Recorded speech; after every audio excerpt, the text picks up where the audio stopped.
Olá, pessoal, tudo bem com vocês? Eu sou a professora Aline e essa é a nossa aula número 2 do curso de Laboratório de Física Moderna 1, EAD.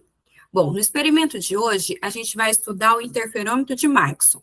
Esse tipo de equipamento, ele é usado em vários ramos da ciência, né? E ele é muito usado para determinar comprimento de onda da luz e também determinar distâncias muito pequenas, ok? Então, nosso objetivo principal desse experimento vai ser justamente determinar um comprimento de onda de um laser desconhecido.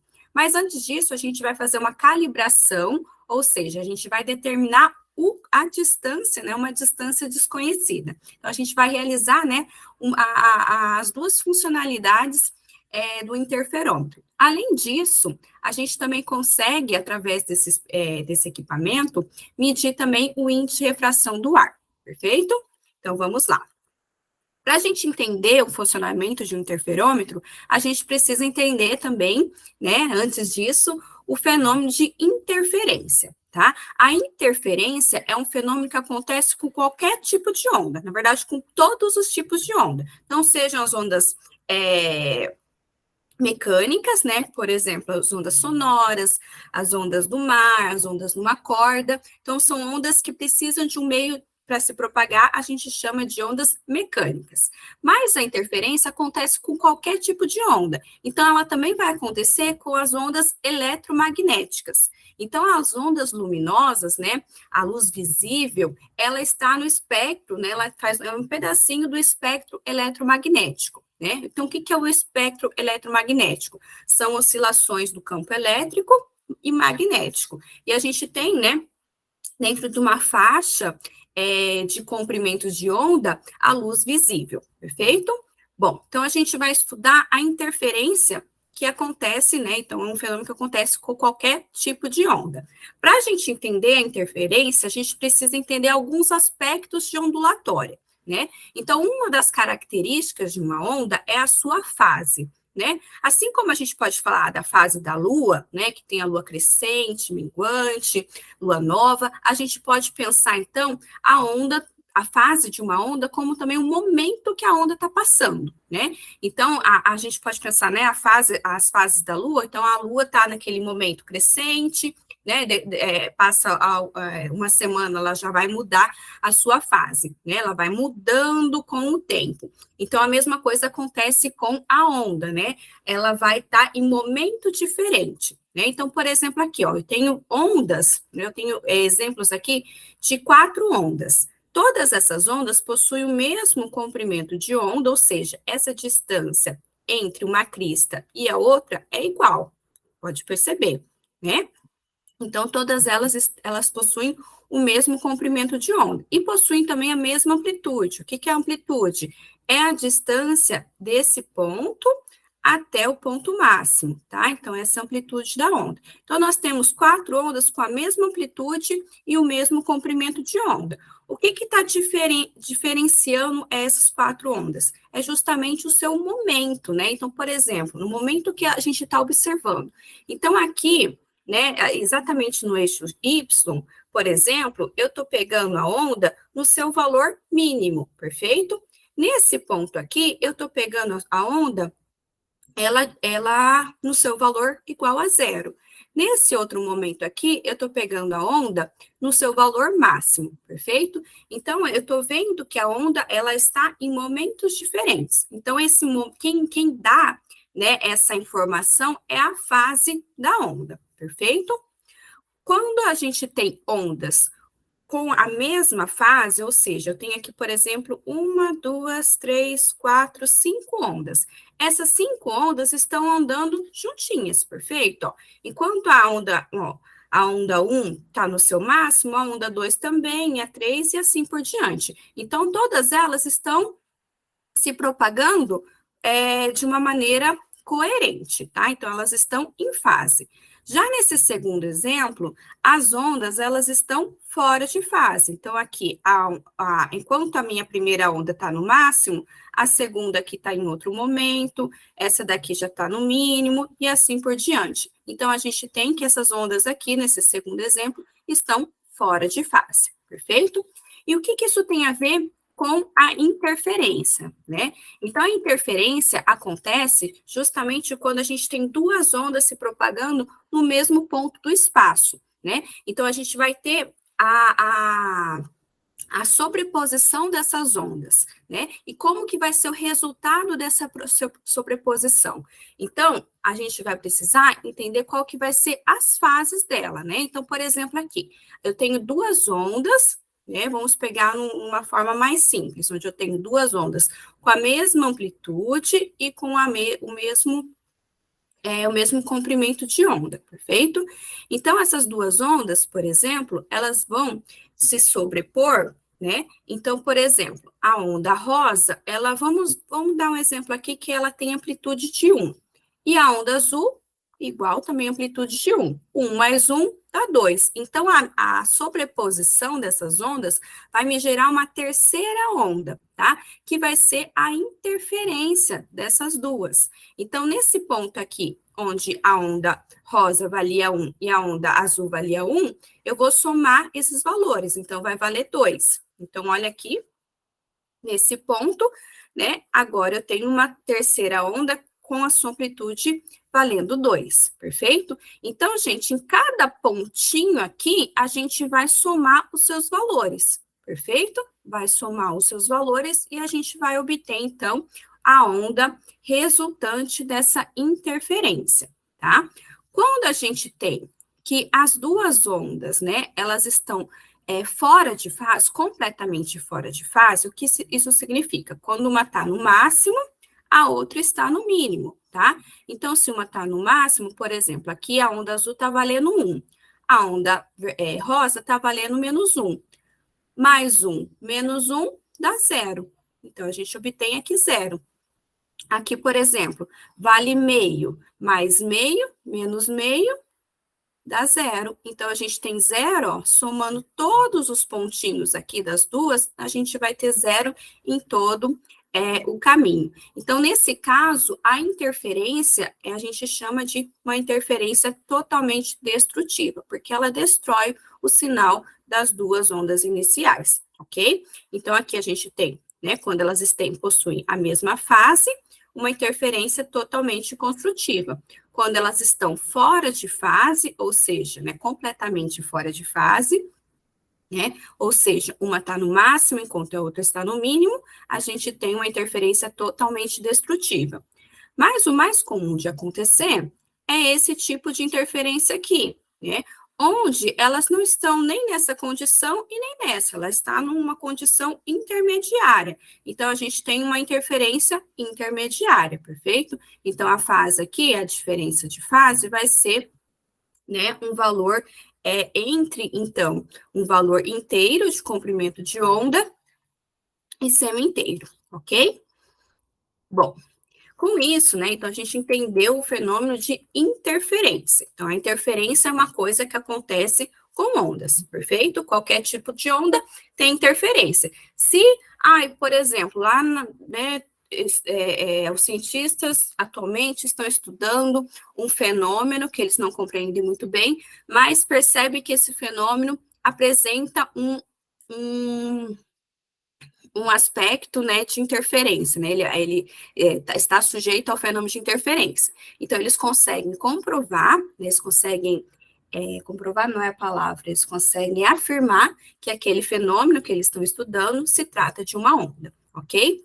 Bom, vamos falar agora do experimento de fenda dupla de Thomas Young. Então, Thomas Young, ele fez esse experimento para a luz, né? Então, ele sujeitou uma fonte luminosa aqui e deixou essa fonte luminosa passar por duas fendas ao mesmo tempo, né? Então, a partir de uma única fonte luminosa, a gente né, a gente criou aqui frentes de onda, então a gente tem o fenômeno de difração acontecendo aqui, né? E a partir desse ponto aqui, pode ver que a mesma frente de onda chega na fenda 1 e chega na fenda 2, ou seja, a luz, ela está chegando em fase, né, na fenda 1 e na fenda 2.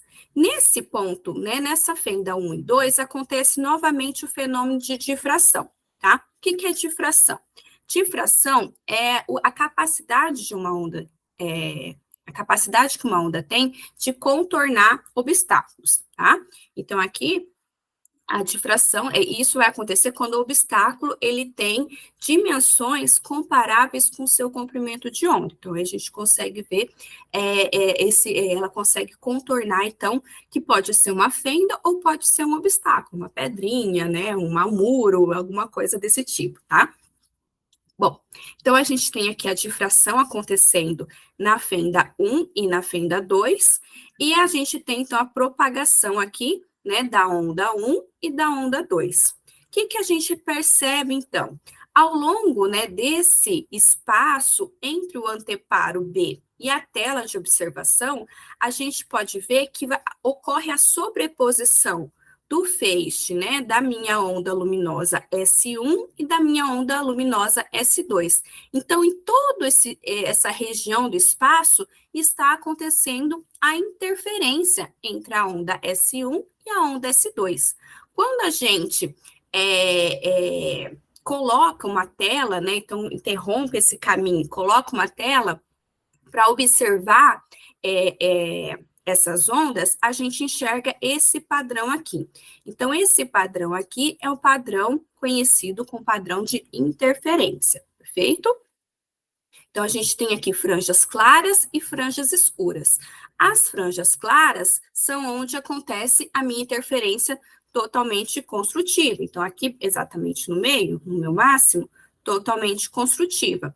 Aqui no escuro, totalmente destrutiva. E nessa região intermediária aqui, né, que vai ficando forte, vai ficando clarinho, escurece, fica totalmente destrutiva, vai ficando mais clarinho, fica bem brilhante. Então, aqui, nessa região intermediária, nós temos a interferência intermediária, perfeito? Então, a gente consegue observar todo esse padrão, tá? Vamos entender o que são essas franjas, então. Por que, né, que a gente tem franjas claras e franjas escuras? Então, isso daqui vai acontecer, vamos voltar aqui para o fenômeno de interferência. A interferência, o jeito que as ondas vão interferir, depende da sua fase, tá? Então, o que aconteceu com essas ondas, né, quando elas saíram aqui da fenda e chegaram aqui na tela de observação?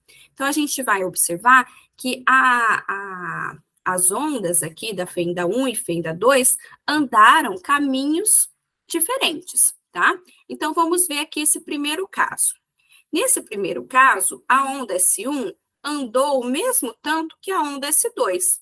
Se elas saíram em fase e andaram o mesmo tanto, elas vão chegar em fase, correto? Então, se saíram em fase, andar o mesmo tanto, chega em fase também. Se chega em fase, a interferência é totalmente construtiva. Então, a gente vai ter um ponto brilhante, nós vamos ter um máximo. E é exatamente isso que a gente enxerga aqui na região central. Na região central, eu tenho um ponto brilhante, perfeito? Bom, agora a gente vai ver o segundo ponto brilhante aqui. Nesse segundo ponto brilhante, o que aconteceu? Olha aqui, a minha onda S1, ela andou um caminho mais longo que a onda S2. Quando ela andou um caminho mais longo, só que ela andou exatamente um comprimento de onda a mais, um comprimento de onda a mais, ela saiu em fase e chegou em fase também, perfeito? Se chegou em fase, a gente tem interferência construtiva, temos um ponto brilhante, ok? Agora, vamos ver aqui nessa região onde a gente tem um ponto escuro. O que aconteceu aqui, ó? Nesse mínimo, tá? Vamos ver, entender o que aconteceu aqui.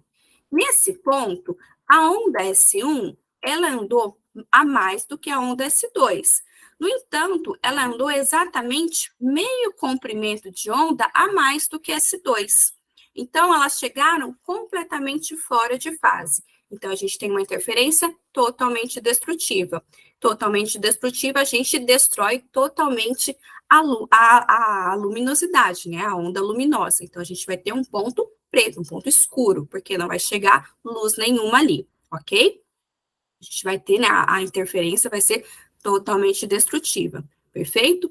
Então, gente, a interferência, né? Nesse caso, o padrão de interferência, as franjas claras e as franjas escuras, ela se dá pelo fato que as ondas, elas têm caminhos ópticos diferentes. O que isso significa? Que uma onda andou a mais que a outra.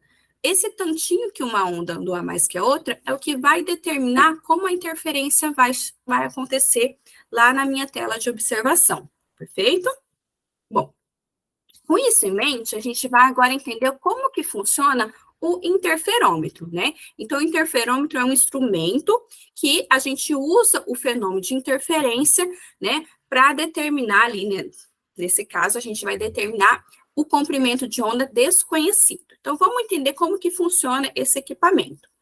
Ele, basicamente, é formado, então, pelo meu feixe luminoso, que nesse caso nós vamos usar laser, tá? E nós temos aqui dois espelhos, que são espelhos planos, tá? E nós temos aqui um divisor de feixe. Esse divisor de feixe, a gente já falou dele no experimento 1, né, da velocidade da luz. Esse divisor de feixe, ele é ou também chamado beam splitter, ele é um instrumento óptico que, quando a luz incide sobre ele, metade é transmitido e a outra metade é refletido, perfeito? Então, como que vai funcionar o interferômetro? Então, vamos lá. Então, a gente tem um laser emitindo, então, um feixe luminoso. Esse feixe luminoso, ele chega, então, no divisor de feixe. Metade é refletido e metade é transmitido. Então, metade é refletido no espelho M1, que ele está fixo, e a outra metade é o espelho M2, perfeito? Bom, como um espelho, né, ele vai refletir de volta essa luz. Então, a gente vai devolver essa luz aqui. Então, vai voltar D1 para cá e vai voltar D2 para cá. Nesse ponto aqui, o que a gente tem? Então, a gente tem um único feixe que chegou nesse ponto e se dividiu em dois. Ou seja, nesse ponto inicial aqui, nós temos a luz, né, sendo repartida em fase, né? Então, esse caminho, essa luz aqui, ela saiu em fase para D2 e saiu em fase para fazer o caminho D1, perfeito? Mas conseguem observar que o D1 é diferente do D2, né? Então, essa distância D1 e D2 é diferente. Ou seja, né? A gente vai ter caminhos ópticos, né? Caminhos ópticos diferentes do feixe 1 e do feixe 2. Né? Então, o feixe 1, nesse caso, vai andar mais do que o feixe 2. Então, se ele vai andar mais, a gente vai ter uma diferença de fase. Se essa diferença de fase for um número inteiro, a gente vai ter uma interferência construtiva. Se for um número semi-inteiro, uma interferência destrutiva, ok? Então, vamos observar como agora ele retornando. Quando os feixes, eles, né, refletem no seu respectivo espelho, ele retorna aqui para o meu divisor de feixe. Novamente, a gente tem aqui, voltando, né, sendo transmitido, sendo refletido, mas vamos pegar somente o que vai ser refletido aqui para a tela, tá? Então, nesse ponto aqui, eu tenho agora dois feixes que um andou a mais do que o outro, ou seja, eles vão sofrer interferência. Quando a gente intercepta, então, esse feixe, né? Então, esse feixe aqui vai ser o feixe resultante da interferência, perfeito? Quando eu intercepto por uma tela, eu observo meu padrão de interferência, ok? Por que esse padrão de interferência ele está um pouquinho diferente aqui das nossas franjas, né? Quando eu tenho franjas, aqui eu tenho fendas, a gente tem esse padrão de interferência horizontal, tá? Se eu tiver fendas assim, eu tenho um padrão de interferência horizontal. Se a minha fenda, né, nesse caso, o meu laser aqui, né, ele é circular, a gente vai ter um padrão circular de interferência, né? Mas é a mesma coisa, são franjas claras A interpretação é a mesma, franjas claras, interferência construtiva, franjas escuras, interferência destrutiva, ok? Então, olha o que a gente tem aqui, quando eu coloco tanto que uma onda, a onda 1 e a onda 2. Quando, ó, o que a gente percebeu aqui? Que a onda 1 andou a mais do que a onda 2, tá? Se a gente estiver pensando, se a gente estiver observando apenas a interferência construtiva, né, eu pego, então, a minha condição de interferência construtiva, ou seja, esse caminho que andou a mais tem que ser um número inteiro de comprimentos de onda. Vamos voltar aqui nesse slide, ó. Então, a condição de interferência construtiva, ela é dada por essa equação aqui, onde a minha diferença de caminho óptico, ou seja, a diferença entre a onda 1 menos a onda 2, tem que ser um número inteiro de comprimentos de onda. Então, o que nós vamos observar no nosso experimento? A gente vai buscar a condição de interferência construtiva, ou seja, a gente vai observar as franjas claras, perfeito? Bom, então, quando o meu caminho aqui, o tanto que uma onda andou a mais que a outra, eu chamo de ΔL. Nesse caso desse experimento, o ΔL vai ser 2 vezes, né? Ó, 2D1 menos 2D2, que eu vou chamar aqui de 2Dzinho, tá? Então, eu vou colocar essa condição aqui para essa construção do meu interferômetro, perfeito? Bom, então esse é o funcionamento do interferômetro. A gente, então, tem a observação do interferência, uma vez que a gente conhece, então, essa distância Dzinho.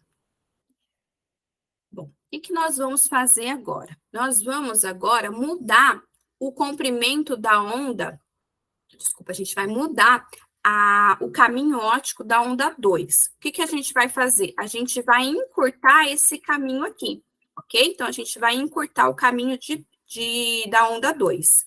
Se eu encurtar de uma maneira suficiente, né, que forme, né, que essa distância, que a diferença de caminho óptico da 1 com a 2 complete essa condição de interferência, ou seja, seja exatamente um comprimento de onda, essa condição aqui é para o meu essa condição, ela satisfaz o meu máximo de primeira ordem.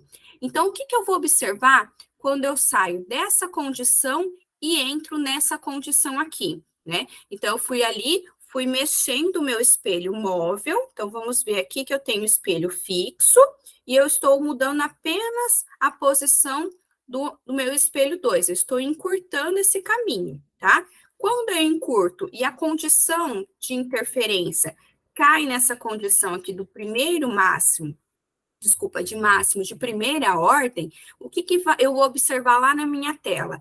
Eu vou sair dessa condição de máximo central e vou entrar no máximo de primeira ordem. Então, essa franja que se encontrava aqui no centro, ela vai andar e vai para a condição de máximo de segunda ordem. Então, eu vou exatamente visualizar esse andar das minhas franjas, tá? Isso vai acontecer se eu encurtar mais um pouquinho, né? Se eu encurtar mais um pouquinho e cair nessa condição aqui de máximo de segunda ordem, então eu vou observar mais uma troca de franja. Então, a gente vai conseguir contar, né? Toda vez que cai nessa condição de máximo, eu consigo observar essa troca da posição. Então, eu consigo exatamente contar o número de comprimentos de onda que cabem dentro desse caminho aqui de 2D que eu estou colocando, né, quando eu estou andando no meu espelho móvel. Perfeito? Bom, então é justamente esse tipo de equação. Então, aqui, o que nós temos, né? Deixa eu colocar a equação final. Então, nós conseguimos, né, através desse equipamento, uma relação entre números inteiros de comprimento de onda com essa distância que eu andei aqui, perfeito?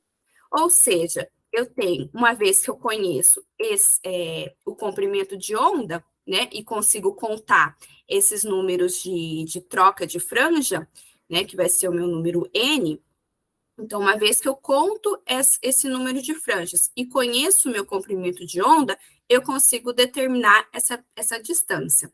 E o contrário também, uma vez que eu conheço essa distância e conto o número de franjas, eu consigo determinar o meu comprimento de onda. Então, essa equação aqui, que é muito simples, ela é extremamente poderosa, tá? Então, a gente consegue tirar tanto distâncias pequenas, informações de distâncias pequenas, e também, né, uma vez conhecida a distância, eu consigo determinar comprimento de onda. Perfeito? Bom, e esse instrumento interferômetro, ele foi inicialmente projetado para ser realizado um experimento que foi extremamente importante para a física, que é o experimento de Mixon-Morley. Então, Mixon e Morley, eles conduziram o experimento para conseguir comprovar a existência do éter. O que seria o éter? O éter seria um meio pelo qual a luz se propagava. Então, a gente viu, né, no experimento de Young, ali em torno de 1800, que ele conseguiu comprovar que a luz estava sujeita ao fenômeno de interferência. Se a luz sofre interferência, a luz, consequentemente, é uma onda, ok? Se é uma onda, muitos cientistas acreditavam que, se é uma onda, ela também precisava de um meio para se propagar. Então, eles criaram essa ideia hipotética, né, esse meio teórico, né, chamado éter. E além dele ser um meio pelo qual a onda, a luz, né, se propagava, ele também serviria como um referencial absoluto para a luz. Né? O que é um referencial na física? Então, vamos pensar aqui numa situação. Você está num aeroporto, então tem aeroportos que são muito grandes, né? E para facilitar a movimentação das pessoas, tem aquelas esteiras, né? De gente mesmo, né? Então, é como se fosse uma escada rolante, só que reta, né? Então, você está ali, né? Subiu na esteira e lá no final da esteira tá a pessoa te esperando para, né? Que você chegou de viagem, sei lá, sua esposa, seu esposo tá te esperando, ok? Então, você sobe na esteira e ela tá ali se movimentando com uma certa velocidade. Só que você tá com muita saudade. Então, o que você faz? Você pega a tua mochilinha ali e dá uma caminhadinha mais além da esteira, você caminha em cima da esteira, para chegar mais rápido e encontrar a pessoa, correto? Então, a pessoa que está te observando, ela está vendo, então, você chegar mais rápido. Por quê? Porque, além da velocidade da esteira, você acrescentou a velocidade da sua caminhada. Então, a gente somou essas duas velocidades e você encontrou a pessoa ali mais rápido, comparado se você tivesse parado na esteira, ok? Bom, vamos pensar agora esse caso para a luz, tá? Então, vamos dizer que eu estou segurando uma lanterna e você está me observando, tá? Está parada ali uma certa distância me observando. Então, se eu ligo a luz da lanterna, ela vai se propagar com uma velocidade que a gente já estudou na aula passada, né? De 3 vezes 10 elevado a 8 metros por segundo, até chegar até você, perfeito? Agora, o que eu vou fazer? Eu vou pegar uma bicicleta, né? Com aquela cestinha assim. Na cestinha, eu vou colocar a minha lanterna, tá? E vou subir ali na minha bicicleta e vou caminhando, vou pedalando com uma certa velocidade. Nesse momento que eu tenho, né, que eu agora estou com uma velocidade alta, eu vou ali e ligo a minha lanterna. E você está me observando. Então, supostamente, você vai, a luz que vai chegar até você vai ser a velocidade da luz mais a velocidade da minha bicicleta, correto? Essa é a ideia de referencial. Então, essa ideia foi justamente o que Maxwell e Morley queria provar. Então, eles, no caso, a gente sabe que a velocidade da bicicleta, né, não vai influenciar muito, né, comparado com a velocidade da luz. Então, o que eles fizeram para somar com a velocidade da luz, né? Eles projetaram, então, o seu interferômetro. Então, qual que é a ideia do interferômetro? Eu tenho o caminho óptico do meu D1, espelho fixo, né, do meu D1 e do meu espelho móvel, meu D2, ok? A ideia ali seria manter a posição fixa do espelho 1 e do espelho 2. O que eles pensaram, então, né? Já que a luz, ela deve ter esse referencial, então o que eu vou fazer? Eu vou somar com a velocidade da luz a velocidade de rotação da Terra, né? Então, a Terra, ela se movimenta em torno de 30 km por segundo, então já é uma velocidade bem mais alta do que a minha bicicleta, né? Então, acrescido, então, se depender do jeito que eu coloco ali a posição do meu interferômetro, né, se eu conseguir alinhar de forma correta, eu vou ter a luz, né, fazendo um caminho e não sendo alterada pela velocidade da Terra, e, dependendo do outro caminho, ela sendo alterada pela velocidade da Terra, sendo acrescida com essa velocidade de rotação. Então, essa foi a ideia deles, né, colocar numa posição, aí eles testaram várias posições, porque eles não sabiam onde o éter estava, né? O éter não é uma coisa que eles conseguiam enxergar, né? Perceber ali. Então, eles testaram várias configurações. Mas em todas as configurações, eles executaram o mesmo experimento, né? Eles colocaram, né, fizeram a medição numa certa posição, giraram 90 graus e realizaram novamente essa medição, tá? Por que eles fizeram isso? Quando você está falando, a gente está falando aqui que a gente quer encontrar ali um vetor, né? Quando a gente não sabe onde que é vamos dizer assim,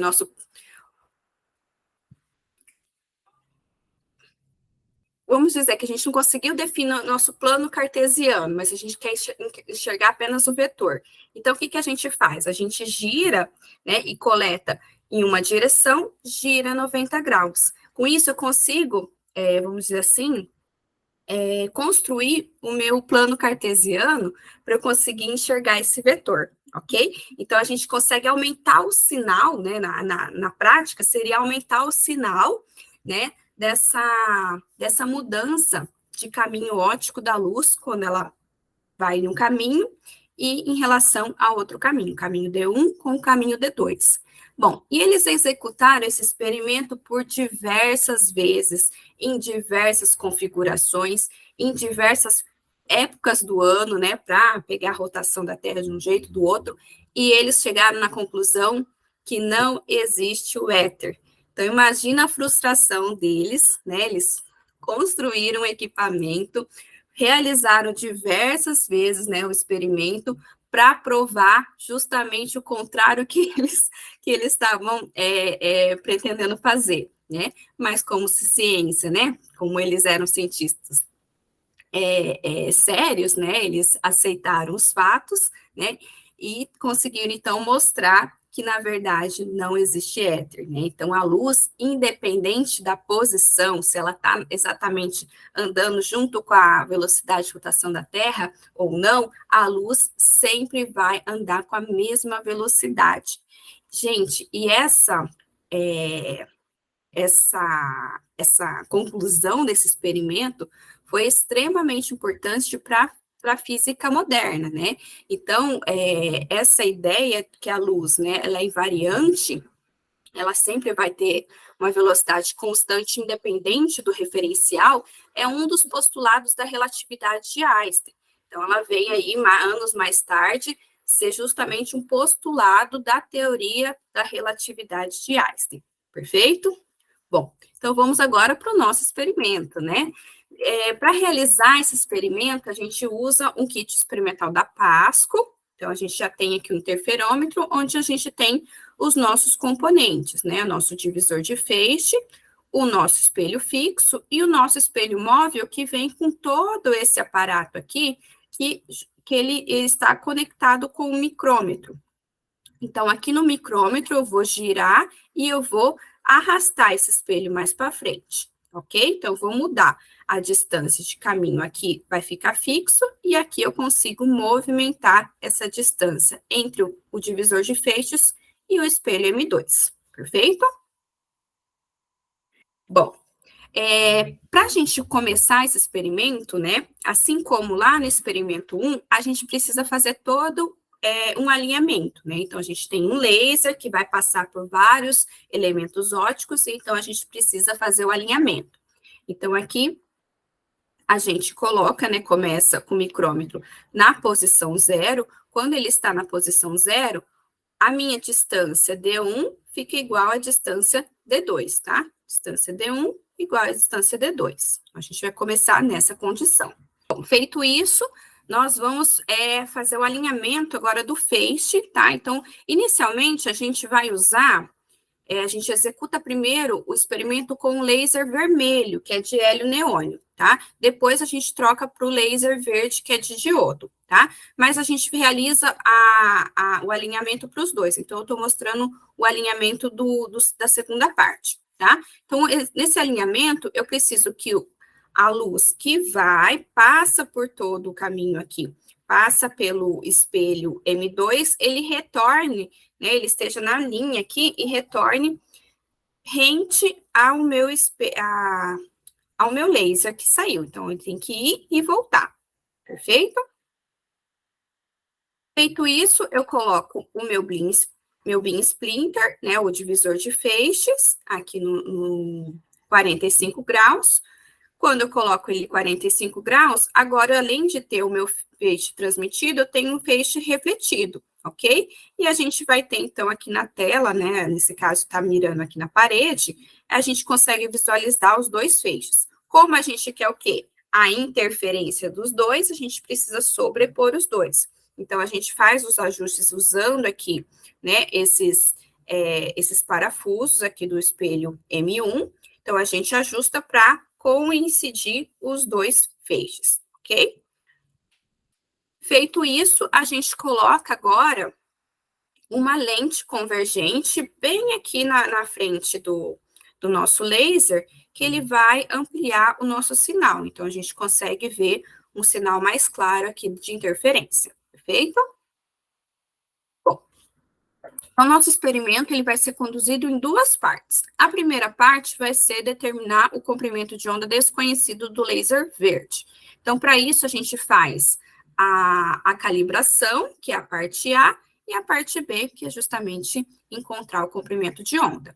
A parte 2 vai ser, então, determinar o índice de refração do ar. Então, vamos para a calibração. Então, aqui na calibração, a gente quer contar o número de ondas, o número de franjas, por uma certa distância D. Então, o que eu vou fazer? Eu vou girar aqui a gente começou aqui na posição 0, então a minha distância D1 está, nesse momento, igual à distância D2. Então, o que eu preciso fazer? Eu preciso encontrar uma distância D para fazer a minha calibração.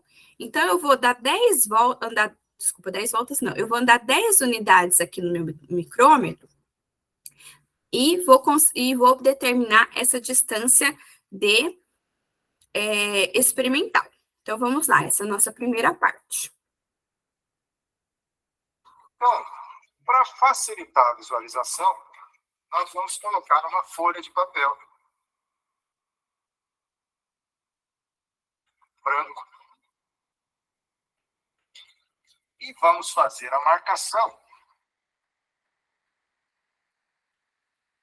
de um desses máximos. Então, aqui nós temos o máximo central, máximo de primeira ordem, ok? Vou marcar também. Então, nós temos primeira, segunda, terceira ordem.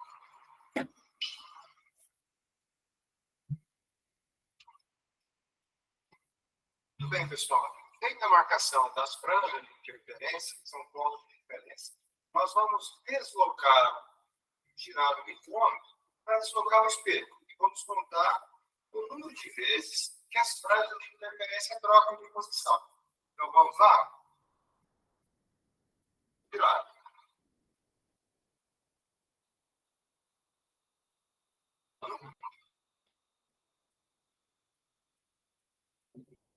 Dois, três, quatro,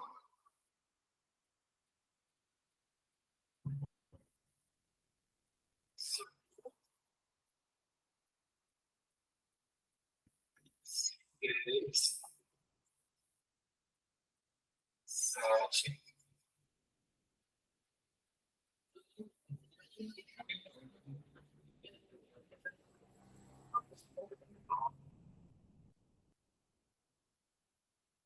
10,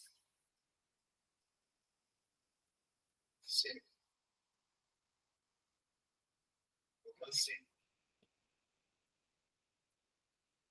13, 12, 15, 16,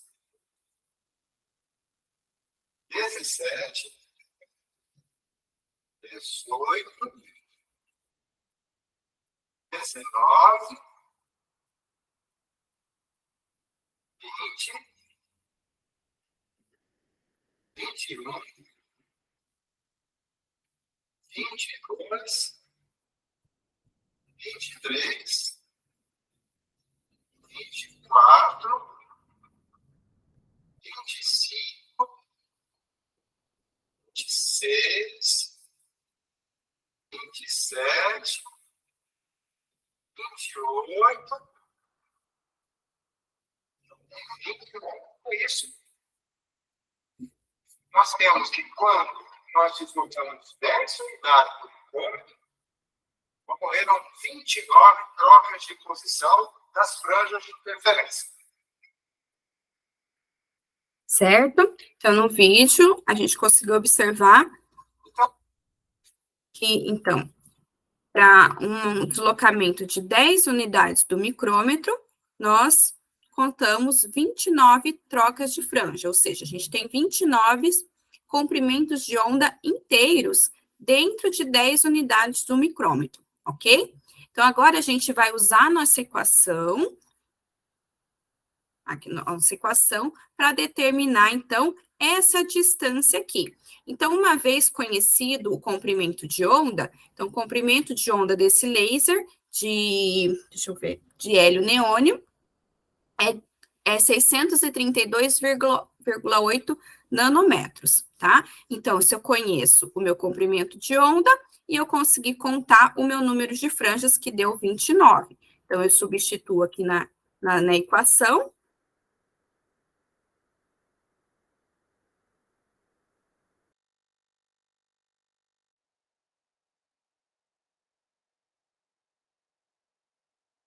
9,17 vezes metros. Então, eu percebi, né, consegui, então, determinar a distância desse deslocamento de 10 unidades do micrômetro. A gente usou 10 unidades, mas poderia fazer a calibração com a quantidade de unidades que a gente, que é o que geralmente a gente executa esses unidades, a gente tem um deslocamento de 9,17. Qual que é a ideia agora? Então, a gente vai repetir esse experimento. Então, uma vez que eu seja deslocar 9,17 micrômetros 2, eu vou conhecer essa número de franjas, ok? E consigo determinar o comprimento de onda desconhecido, ok? Então, o que a gente vai fazer? Nós vamos repetir, desconhecendo o comprimento de onda, contando o número de franjas e executando exatamente nessa distância aqui que a gente fez a parte A, ok? Então, vamos para a parte 2. Então, ó, veja que a gente trocou a cor do laser. Agora, a gente tem um laser de diodo, um laser verde. Então, vamos observar, vamos fazer a contagem da troca de franjas. Senhoras e senhores, estamos com a tempo de interferência. Mais uma vez na tela. Aí nós vamos fazer a marcação. Haja vista que nós temos um máximo central, máximo de primeira ordem, segunda, terceira e assim por diante. Então, nós vamos marcar máximo de primeira ordem, máximo de segunda ordem, como ponto de referência, para a gente poder verificar o que acontece quando nós deslocamos o espelho móvel. Nós vamos contar quantas vezes as franjas máximas e mínimas trocam de posição para um deslocamento igual a 10 unidades no micrômetro.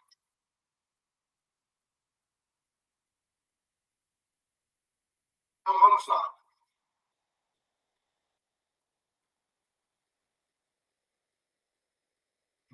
Vamos lá.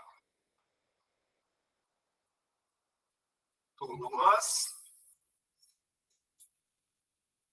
3,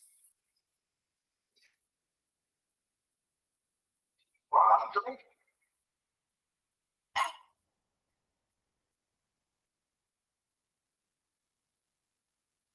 5,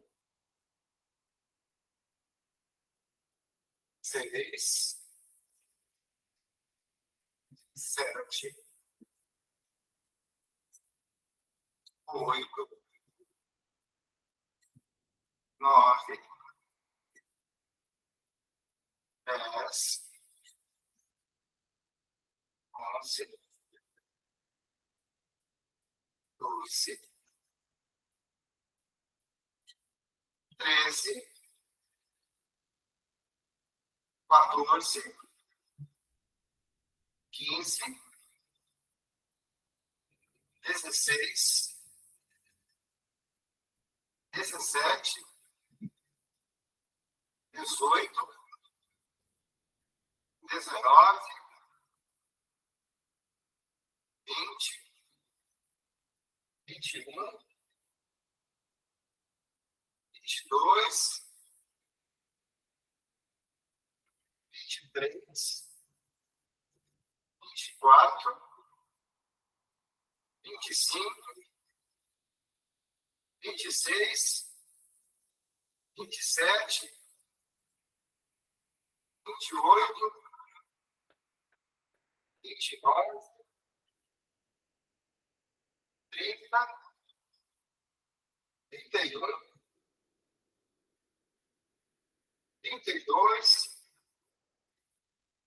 33, 34, 35 trocas de posições para o deslocamento do micrômetro de 10 unidades. Bom, então, nós agora sabemos o deslocamento real, o valor de desenho, sabemos o número N, e agora a gente quer determinar, então, o comprimento de onda desse laser. Vamos usar exatamente a mesma equação da parte 1, só que agora eu quero descobrir o comprimento de onda. Então, substituindo aqui os valores, né? Então, as 35 franjas e o deslocamento desenho, nós obtivemos, então, um comprimento de onda de 524 nanômetros. Então, é justamente o comprimento de onda da luz verde, né? Então, conseguimos encontrar aqui, preencher nossa tabela 2 com comprimento de onda do laser de diodo, ok?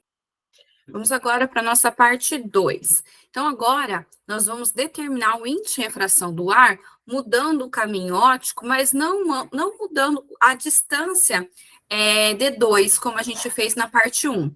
Agora, a gente vai colocar, interceptar no caminho da onda 2, uma câmara, onde a gente vai colocar um segundo material, tá? Então, o que acontece com a onda luminosa, né? Quando ela entra em um material com índice de refração diferente do vácuo, né? Então, o índice de refração, né, desse material, ele vai alterar o seu comprimento de onda. Sempre vai diminuir, então, o comprimento de onda em relação ao seu valor quando ele se propaga no vácuo, tá? Então, por exemplo, aqui eu tenho uma onda se propagando no vácuo. Se essa mesma onda agora for interceptada por um material com índice de refração Nzinho, dentro desse material, essa mesma onda vai se propagar agora com um comprimento de onda menor, ok? Quando ela sair aqui do outro lado, né, emergir do outro lado, ela volta a se propagar com comprimento de onda inicial, perfeito? Então, dentro dos materiais, as ondas luminosas, né, as ondas luminosas, ou como qualquer outra onda eletromagnética, ela vai mudar o seu comprimento de onda, ok? Bom, então a gente vai fazer o seguinte nessa parte do experimento, né? Como eu disse, agora a gente vai interceptar o meu caminho da onda 2 com uma câmara, né? Que na verdade ela não vai ser de um segundo material, a gente vai fazer vácuo dentro dessa câmara, tá? Então a gente executa nosso experimento todo, né, com o feixe se propagando no ar, e nesse ponto aqui do caminho óptico da onda 2, a onda 2, ela vai agora que nós vamos ter vácuo dentro dessa câmara. Então, essa câmara, que ela tem um comprimento aqui de 3 centímetros, ela agora vai estar ligada com uma bomba de vácuo, para a gente formar o vácuo, né? Ou seja, tirar o ar e diminuindo gradativamente a pressão até que a gente tenha a pressão zero, né? Que é a pressão do vácuo. Pressão, né? Pressão zero é o vácuo, no caso. Perfeito? Então, para medir essa pressão, a gente também tem conectado aqui com a nossa câmara um manômetro, tá? Que é um equipamento que mede pressão. Perfeito? Bom, qual que é a ideia aqui? Então, como eu comentei, o comprimento de onda, ele muda, né? Quando ele está se propagando no meio em relação a outro. Então, o que vai acontecer quando a nossa onda ela for percorrer o caminho aqui D2? Ela vai percorrer essa distância, que vai ser a mesma distância de D1. No entanto, o caminho óptico vai ser alterado não pela sua distância, né, o seu comprimento, tanto que a onda andou em relação a 1, mas o seu comprimento de onda vai ser alterado enquanto ela caminha aqui dentro dessa câmara. Ok?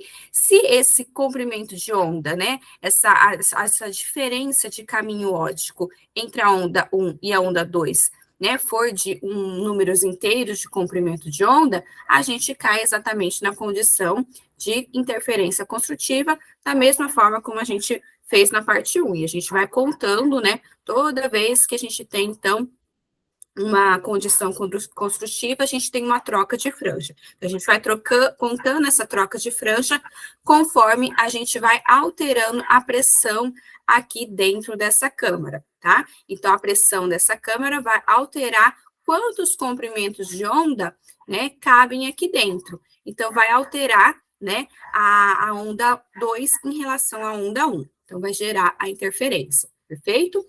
Bom, então vamos partir aqui para a gente entender a matemática por trás dessa técnica, né? Então, a gente vai observar aqui as nossas franjas, né? Como a gente fez na primeira parte, nossas franjas claras, nossas interferências construtivas. Então, vamos pensar na situação onde eu tenho, né, a situação inicial, onde a minha câmara está cheia de ar, ou seja, a gente tem ar aqui e ar aqui. Então, não tem diferença de caminho óptico. E quando a gente tem ar, vácuo e ar, tá? Então, aqui a gente vai ter a condição para inicial, comprimento de onda inicial e comprimento de onda final, perfeito? Trocando aqui no comprimento de onda a minha equação em relação ao comprimento de onda no vácuo, né, que é essa equação aqui anterior, substituo aqui, então, vou ter o índice de refração aqui do ar e o índice de refração dentro da câmara. Esse índice de refração, ele vai sendo alterado gradativamente, né? Então, ele começa igual ao ar, igual ao ambiente externo, e a gente vai reduzindo ele, tá? E nós vamos extrapolar, a gente não vai chegar exatamente no vácuo, mas a gente vai extrapolar para encontrar essa condição, ok?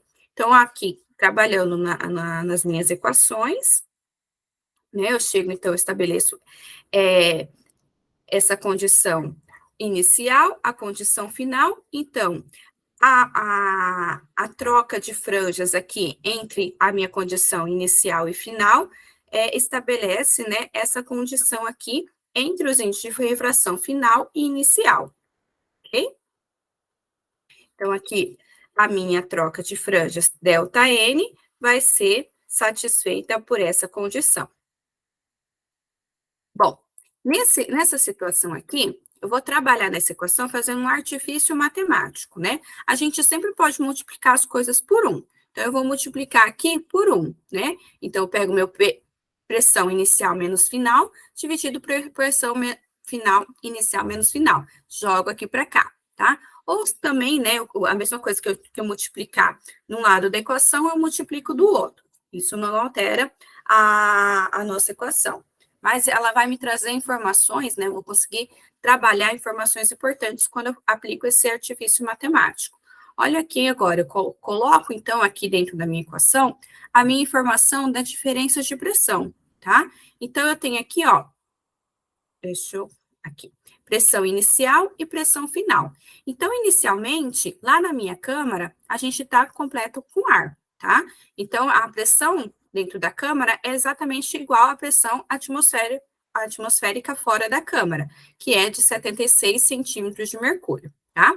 E a pressão final, né? Então, se a gente executasse o experimento até o final, até obter o vácuo mesmo, né?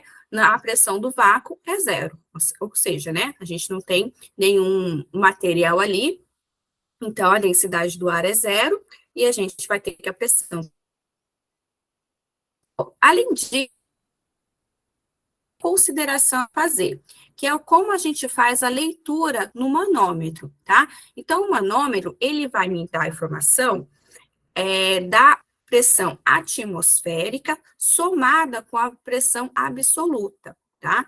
Então, quando eu estou lendo lá no meu visor, ele marcou 10 milímetros de mercúrio, por exemplo. Se ele marcou aquela informação, significa que é 10 milímetros de mercúrio acima da pressão atmosférica, tá? Então, para eu tirar a informação da pressão absoluta, eu preciso, então, passar, né? A minha pressão absoluta vai ser ali do manômetro menos a pressão atmosférica, tá? Ela vai ser essa diferença, perfeito? Bom, e aqui, né, o que a gente quer determinar vai ser justamente o índice de refração do ar. Lembrando, então, que o índice de refração no vácuo é exatamente 1, tá? O que é o índice de refração? Índice de refração é uma grandeza que a gente compara a velocidade da luz dentro daquele material e a velocidade da luz no vácuo.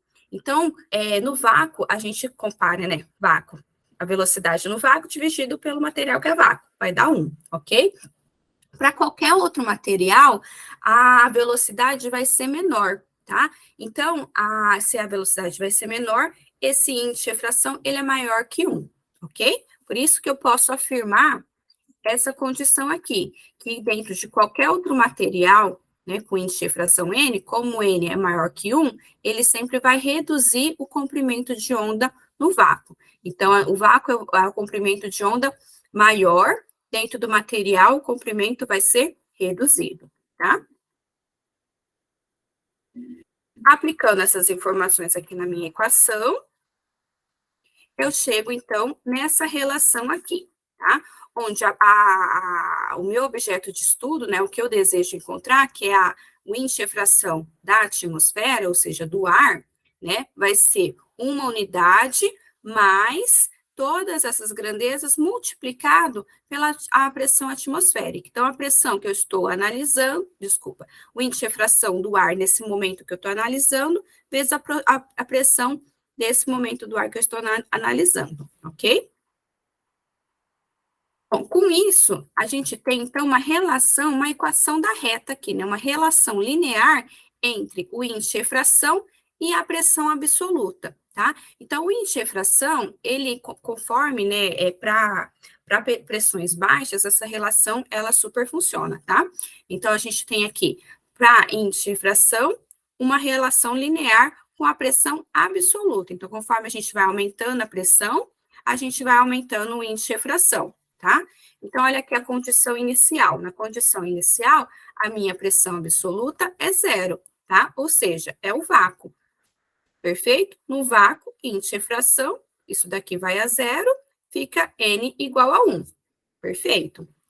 E aqui no meu extremo, né, aqui mais para frente, a minha pressão absoluta é igual à pressão que eu quero investigar, que é a pressão no ar, né, nessa atmosfera que a gente está determinando, de 76 centímetros de mercúrio, tá?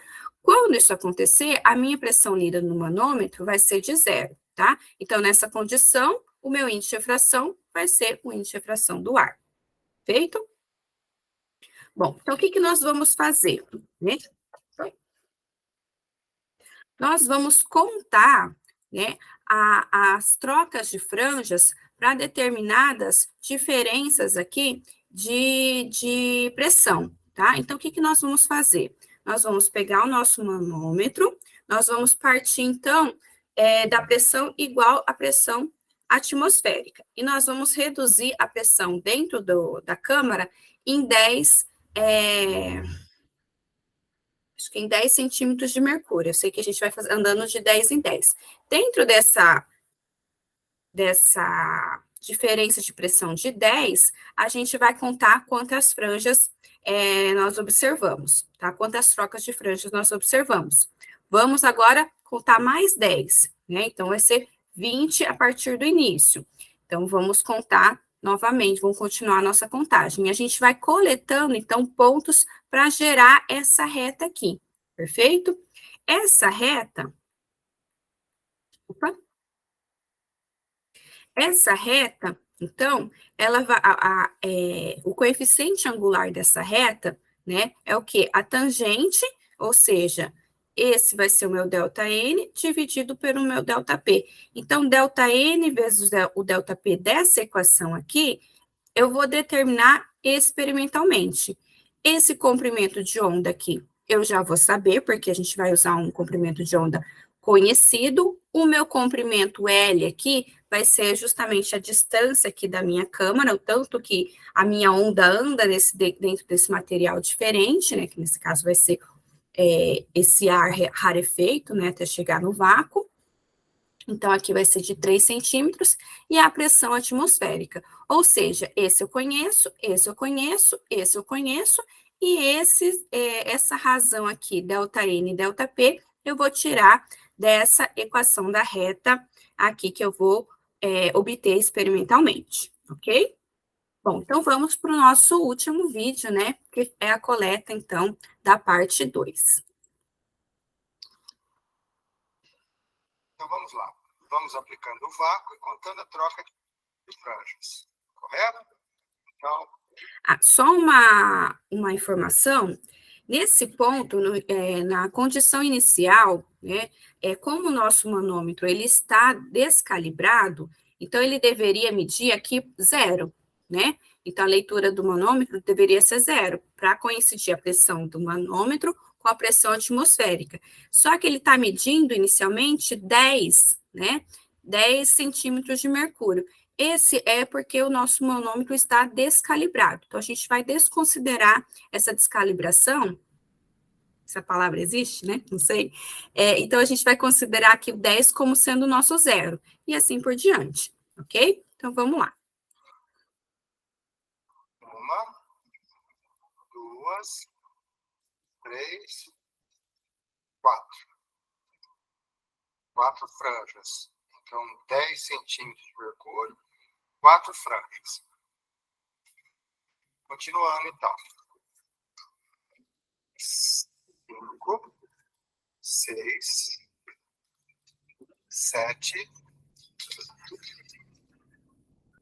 8. Então, 20 centímetros de mercúrio, 8 franjas. 9, 10, 11,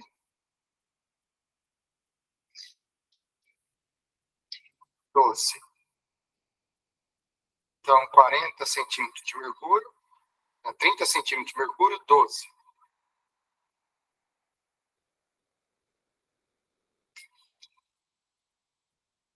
13, 14, 15, 16. Então, 40 centímetros de mercúrio, 16.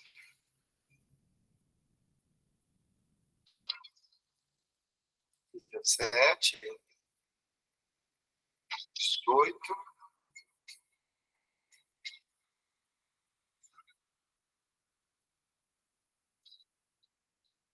19,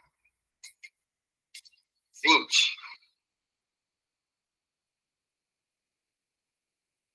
Então, 50 centímetros de mercúrio, 20. Bom, então, a gente constrói a tabela 3, onde a gente vai ter, né, as nossas pressões, ok?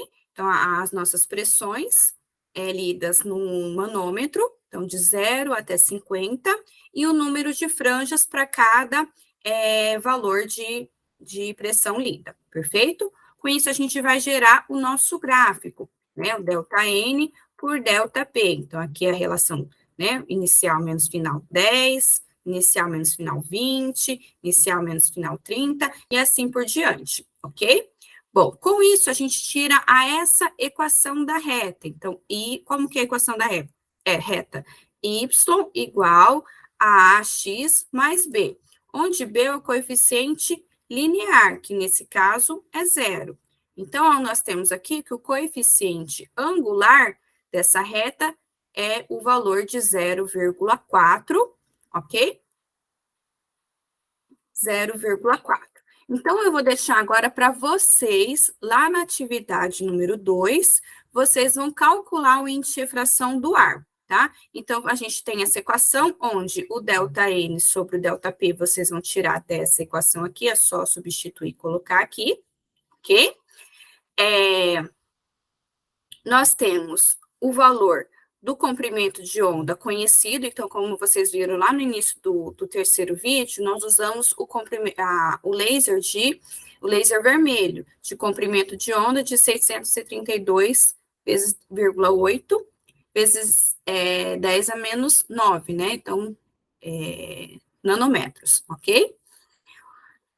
A distância aqui da câmara, né? A largura da câmara é de 3 centímetros, e a pressão atmosférica de 76 centímetros de mercúrio, ok? Bom, gente, com isso, então, a gente encerra a nossa aula 2. Referente a essa aula 2, vocês vão fazer os exercícios da atividade 2. Se houver qualquer dúvida, vocês podem me procurar, ok? Bom, então, aqui eu encerro a nossa aula 2 e a gente se encontra, então, na próxima aula, ok? Até mais e bons estudos!